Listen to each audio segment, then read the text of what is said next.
জি, নফল জিকির গুরুত্ব আমরা আগেই বলেছি যে নফল জিকিরের গুরুত্ব আমাদের জীবনে অত্যন্ত বেশি, জি এটা অবহেলার কিছু নয়। তো নফল জিকিরের যেটা আমরা এবাদত জিকির, নফল নামাজ, নফল রোজা, এগুলো আমরা আলোচনা করেছি। এখন মুখে জপ জাতীয় জিকির, যেটা মুখে দিয়ে পাঠ করতে হয়, এই জিকির যেটা রাসূলুল্লাহ সাল্লাল্লাহু আলাইহি ওয়াসাল্লাম বলেছেন, লা ইয়াজালু লিসানুকা রাতবাম মিন যিকরিল্লাহ, তোমার জবানটা যেন সবসময় আল্লাহর জিকিরে আর্দ্র থাকে। আর্দ্র থাকে, ভেজা আরেক ধরনের জিকির আছে যেটা তাজকির, ওয়াজ, নসিহত, মানুষকে ভালো কথা, এটাও কিন্তু জিকির। এটা আমরা ভবিষ্যতে জিকিরের মাজলিস, তাজকিরের জিকির, এগুলো নিয়েও আমরা ইনশাআল্লাহ আলোচনা করব। এগুলো নফল জিকির, নফল জিকিরের ভিতরে থাকে, কখনো জরুরিও হতে পারে, ফরজও হতে পারে। তো এখন জিকির নফল যেগুলো, এগুলোর অনেক বিষয় আমাদের জানা দরকার। এক নম্বর, এর ফজিলত, গুরুত্ব।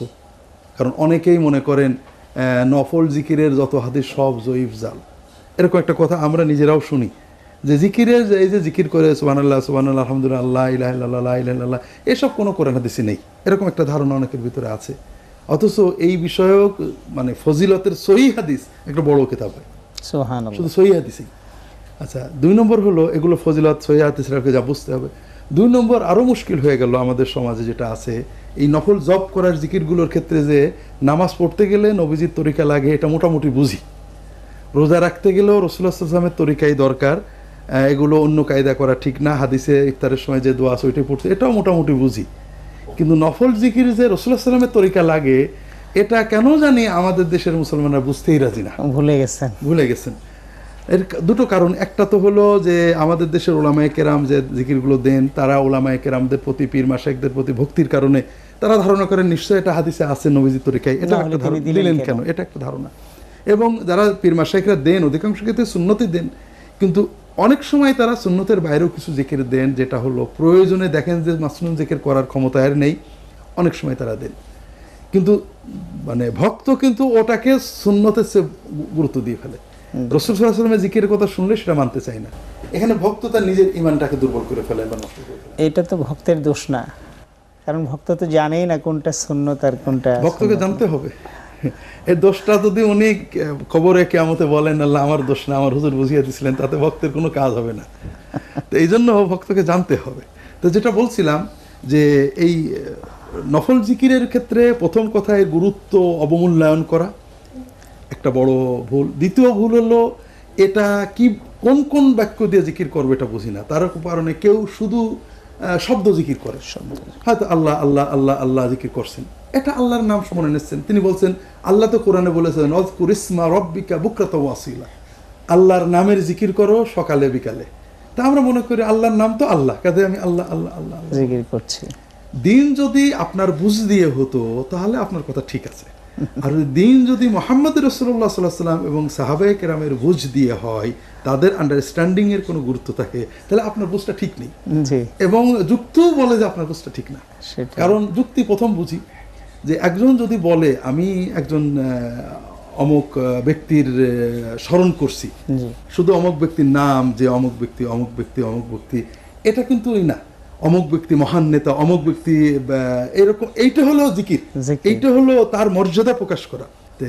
আমরা বলি যে মজনু লাইলি লাইলি নাম জপতো, পাগলের দিয়ে তো আর দিল হয় না, লাইলির জপেও থাকে, আসলে মিথ্যা কথা, লাইলি মজনু বলতে কিছু নেই, এটা একটা গল্প মাত্র। এই জন্য আমরা হাদিসে যেটা দেখি, কোরআনে যেটা দেখি, আল্লাহ কোরআনে যত জিকির, আল্লাহর নামের জিকির করতে বলেছেন, এখানে রাসূলুল্লাহ সাল্লাল্লাহু আলাইহি ওয়াসাল্লাম আল্লাহর নামের মর্যাদা প্রকাশ করেছেন। যেমন আল্লাহ বলেছেন, ওয়ালা তাকুলু মা লাম ইযকার ইসমুল্লাহি আলাইহি ওয়া কুলু মিম্মা যুকিরা ইসমুল্লাহি আলাইহি লিয়াতাযকুরু ইসমাল্লাহি আলা মা রাযাকাকুম মিন বাহিমাতিল আনআম, অর্থাৎ কুরবানির সময়, জবাইয়ের সময় আল্লাহর নাম জিকির করবে। জি, আল্লাহর নাম জিকির মানে আল্লাহ।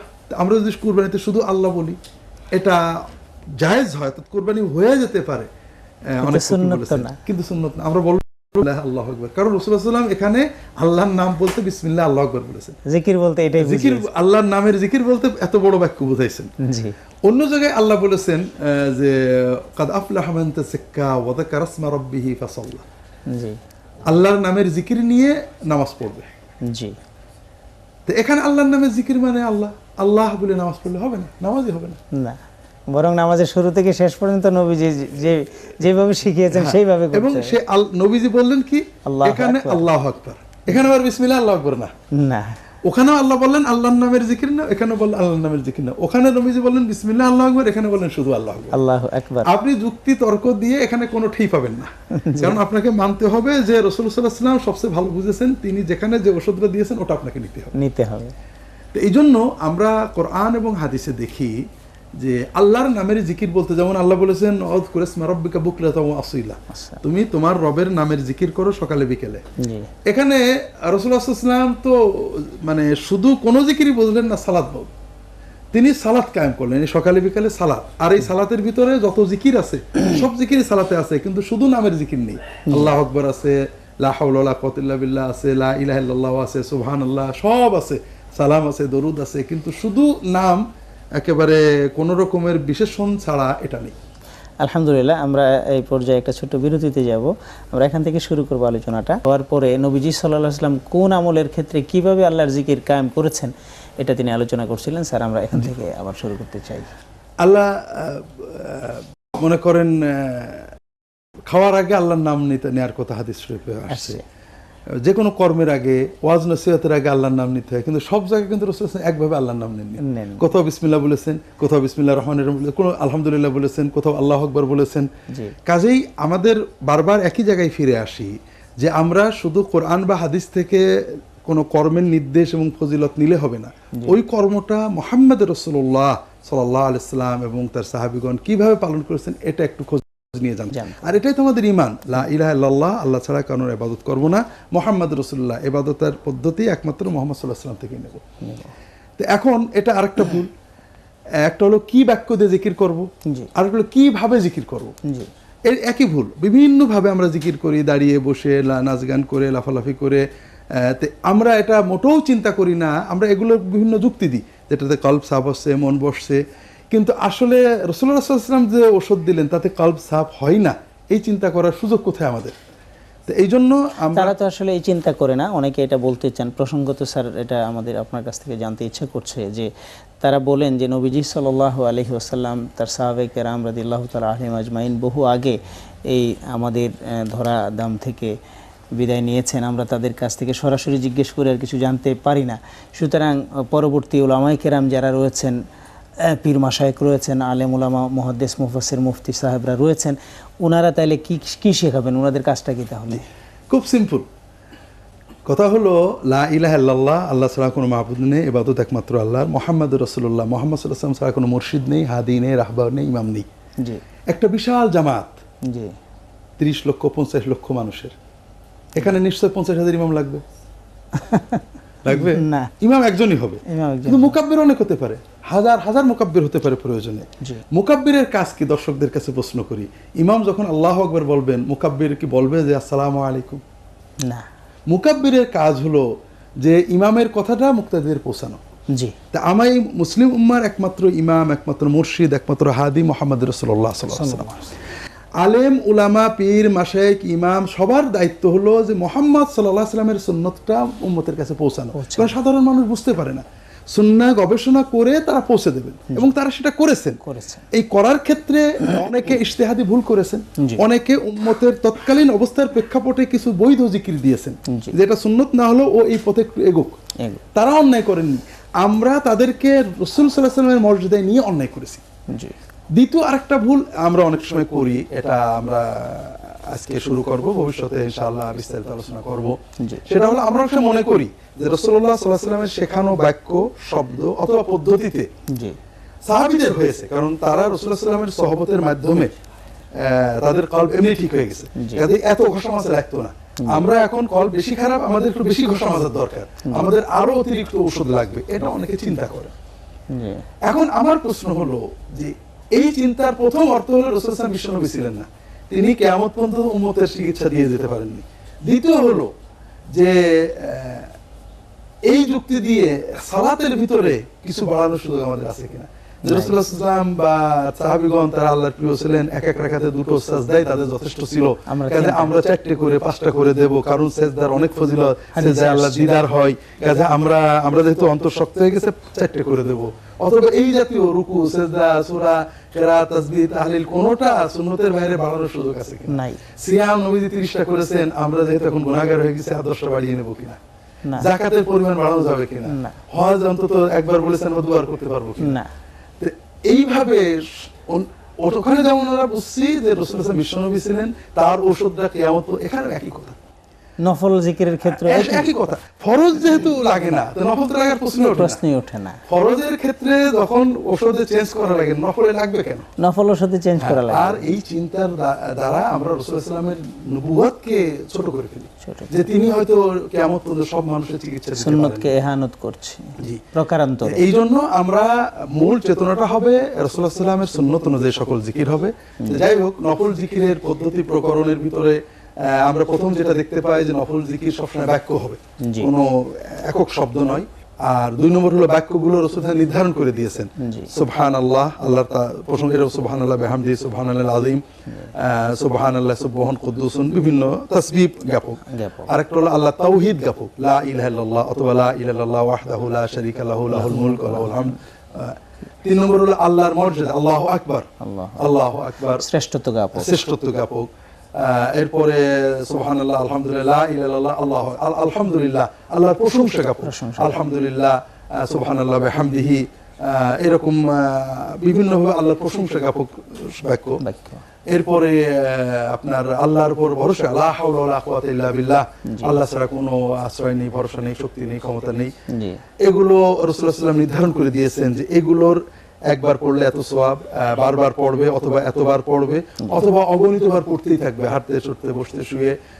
আমরা জানি না এর পরের পর্ব পর্যন্ত বেঁচে থাকবো কিনা, দর্শকদের বলি এই সকল জিকির, দরুদ শরীফ, সালাম পড়ার জন্য ওযু করা জরুরি নয়, গোসল করা জরুরি নয়। এটা হলো জিকিরের সবচেয়ে বড় উপকারিতা, যে আমরা ওযু সহ, ওযু ছাড়া, গোসল সহ, গোসল ছাড়া, শুয়ে বসে দাঁড়িয়ে সর্ব অবস্থায় এই বাক্যগুলো মুখে উচ্চারণ করার সঙ্গে সঙ্গে আমাদের আমলনামায় অগণিত সওয়াব লেখা হয়ে যাবে। সুবহানাল্লাহ। পাশাপাশি এর মাধ্যমে আমাদের হৃদয় উজ্জীবিত হবে, অন্যান্য ফরজ ইবাদত পালন, হারাম মাকরুহ বর্জনের শক্তি আসবে। 3 নম্বর, এই জিকিরের মাধ্যমে আমরা আমাদের আল্লাহর সাথে সম্পর্কটা গভীর হবে, আল্লাহর বিলায়াত, বন্ধুত্ব। এই জন্য আমরা সবাই এই নফল জিকিরগুলো সবসময় করো, মাসনুন জিকিরগুলো, তাসবিহ অর্থাৎ সুবহানাল্লাহ ইত্যাদি বলা, তাহলিল, লা ইলাহা ইল্লাল্লাহ বলা, তাকবীর, আল্লাহু আকবার বলা, তাহমিদ, আলহামদুলিল্লাহ বলা। আর এই বাক্যগুলোর কিন্তু অভূতপূর্ব আসর আছে। আমাদের জীবনের সবচেয়ে গুরুত্বপূর্ণ বিষয় এগুলো, আল্লাহর প্রশংসা করা, মানুষ যেন কখনো হতাশ না হয়, নিরাশ না হয়, আল্লাহর নিয়ামতগুলো হৃদয়ে অনুভব করে বারবার আলহামদুলিল্লাহ বলে। এই জন্য একটা বড় জিকির সুবহানাল্লাহ, আল্লাহর পবিত্রতা। মানুষের ভিতরে যত শিরিক আছে সবকিছু হলো আল্লাহকে ছোট করার কারণে। আল্লাহর বোধহয় কারো সুপারিশ শুনতে বাধ্য, আল্লাহর বোধহয় উজির নাজির লাগে, আল্লাহ বোধহয় বিশ্ব চালাতে কারো শক্তি দিয়েছেন। রাজা বাদশা যেমন মন্ত্রী মিনিস্টারের কথা শুনেন, আল্লাহ বোধহয় এরকম যাত্রার কথা শুনে ফেলেন। এই আল্লাহর প্রতি অবমূল্যায়নকার ধারণা থেকে আল্লাহ সুবহানাল্লাহ, আল্লাহ মহাপবিত্র, আল্লাহ ছাড়া কোনো মাবুদ নেই, এটা হৃদয়ের সবচেয়ে বড় খোরাক। লা হাওলা ওয়ালা কুওয়াতা ইল্লা বিল্লাহ, আল্লাহর উপর পরিপূর্ণ আস্থা, যে আল্লাহ ছাড়া কোনো অবলম্বন নেই, সহায় নেই, শক্তি নেই, ক্ষমতা নেই। এগুলো যত পড়বো আমরা, তত আমাদের হৃদয় উজ্জীবিত হবে, প্রাণবন্ত হবে, আল্লাহর সাথে সম্পর্ক গভীর হবে। আল্লাহ রাসূল সাল্লাল্লাহু আলাইহি ওয়াসাল্লাম দরুদ পড়া, সালাম পড়া, এটা আল্লাহর জিকির, রাসূল সাল্লাল্লাহু আলাইহি ওয়াসাল্লামের দরুদ আল্লাহর জিকির। কারণ এখানে আল্লাহকে ডাকতে হয়, আল্লাহুম্মা সাল্লি আলা মুহাম্মদ ওয়া সাল্লিম। আর এটা রাসূল সাল্লাল্লাহু আলাইহি ওয়াসাল্লামের দরুদ ও সালাম, এর মাধ্যমে আমরা রাসূল সাল্লাল্লাহু আলাইহি ওয়াসাল্লামের কথা স্মরণ করি, তার হক আদায় করি। এবং এক্ষেত্রেও রাসূল সাল্লাল্লাহু আলাইহি ওয়াসাল্লামের দরুদ সালাম পড়তে ওযু, গোসল ইত্যাদির প্রয়োজন নেই, থাকলে ভালো, না হলেও চলে। এবং এগুলোর ফজিলত বিস্তারিত, এগুলো আমরা বিস্তারিত ক্রমান্বয়ে আলোচনা করব ইনশাআল্লাহ। আপনি আরো একটি বিষয় যদি বলতেন, যে আমরা জিকিরের ক্ষেত্রেই বলি, ইবাদতের ক্ষেত্রেই বলি, সেটা ফরজ, ওয়াজিব, সুন্নত, নফল, মুস্তাহাব, যেই শ্রেণীরও হোক না কেন, আমরা জানতে চাই যে এটা জায়েজ না না জায়েজ। আসলে জায়েজ জানাটা আগে জরুরি না সুন্নত জানাটা আগে জরুরি? এটাও আমরা বারবার আলোচনা করেছি আমাদের এই সুন্নাহ আল মুমিন জীবনেও। কারণ আমাদের উদ্দেশ্য হলো, আমরা কারোর বিরুদ্ধে নই, এমনকি বেদাতের বিরুদ্ধেও নই, আমরা সুন্নতের পক্ষে। আমরা রাসূলুল্লাহ সাল্লাল্লাহু আলাইহি ওয়াসাল্লাম সুন্নত, এখানে আমাদের কোনো বিতর্কও নেই। আমরা বলছি রাসূলুল্লাহ এভাবে করেছেন, আপনি যদি বলেন যে এভাবে করেননি, দেখেন হাদিসে আসছে, আমরা মেনে নেব। আপনি যদি বলেন না এভাবেও করেছেন, এই যে হাদিসে আসছে আমরা মেনে নেব, কারণ আমাদের তো একমাত্র উদ্দেশ্য হলো রাসূলুল্লাহ সাল্লাল্লাহু আলাইহি ওয়াসাল্লাম সুন্নতকে বোঝা, জিন্দা করা। জনগণ প্রশ্ন করেন, হুজুর এটা কি ইল্লাল্লাহ জিকির জায়েজ আছে, আল্লাহ জিকির জায়েজ আছে? আসলে জায়েজ অর্থ বৈধ, নিষিদ্ধ নয়। সোয়াব হবে এমন কোন নিশ্চয়তা নেই। আর সুন্নাহ অর্থ সোয়াব হবে। কাজে আমাদের শুনতে, হুজুর এই জিকিরটা রাসূলুল্লাহ সাল্লাল্লাহু আলাইহি ওয়াসাল্লাম করেছেন কিনা, সাহাবীরা করেছেন কিনা, এর সুন্নতটা কি, হ্যাঁ, এর পদ্ধতিটা সুন্নত কি, এই পদ্ধতিটা সুন্নাহ কিনা, এরকম প্রশ্ন করা উচিত। আলহামদুলিল্লাহ, জাযাকাল্লাহ খাইরান। স্যার আপনি কষ্ট করে আমাদেরকে অনেকগুলো বিষয় পরিষ্কার করে দিলেন, আমাদের অস্পষ্ট ধারণাকে সুস্পষ্ট করে দিলেন। আল্লাহ তাআলা আপনাকে জাযা খায়ের দান করুন। আল্লাহ আমাদের সবাইকে কবুল করুন। আমিন। সুপ্রিয় দর্শক, দেখছিলেন সুন্নাহর আলোকে মুমিন জীবন অনুষ্ঠানটি পরিবেশিত হচ্ছিল পুতুল প্রপার্টিজ লিমিটেডের সৌজন্যে। আজকে আমাদের আলোচ্য বিষয় ছিল সুন্নাহর আলোকে জিকির পর্ব 4। দর্শক, আমাদের অনুষ্ঠান দেখতে থাকুন প্রতি মঙ্গলবার রাত 8:30টায়। এ পর্যন্ত প্রচারিত আমাদের সকল অনুষ্ঠানের সিডি ভিসিডি